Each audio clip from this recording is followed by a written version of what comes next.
Сәлем достар, бүгін сіздермен дамские пальчики дайындаймыз.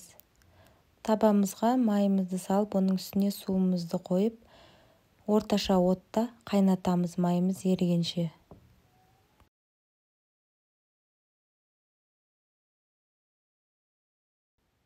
Майымыз түгел еріп болған соң, ұнымызды қосып, жақсылап тез араластырып, астын өшіреміз. Қамырымызды әбден суытып аламыз. Суып болғаннан кейін жұмыртқамызды бір-бірден қосып, миксермен жақсылап миксерлейміз.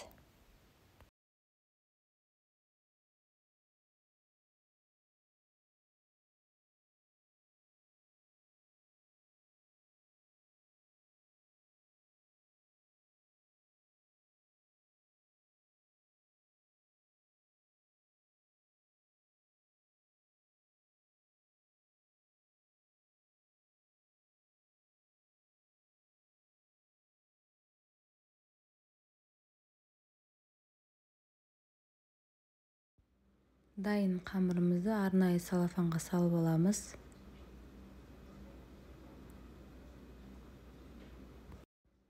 Дайын қамырымыздың басын кесіп, орташа шарик етіп құямыз формамызға.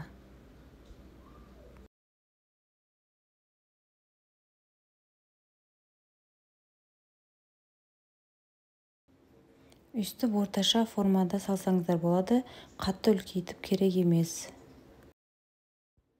Енді кремімізді дайындаймыз.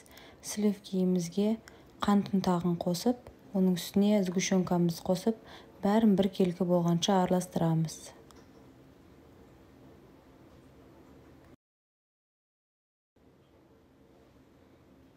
Міне осындай қаймақ тәрізді қою креміміз шығады. Мінекей осылай пісіріп аламыз. Енді дайын тестамызды кремімізге салып, араластырып, біртіндеп ыдысымызға саламыз.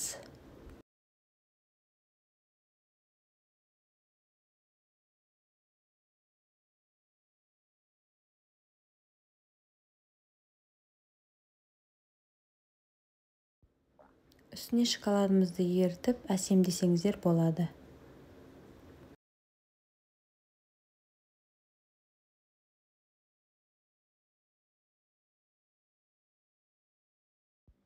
Егер менің рецептім сіздерге ұнаса, менің каналыма тіркелуді ұмытпаңыз.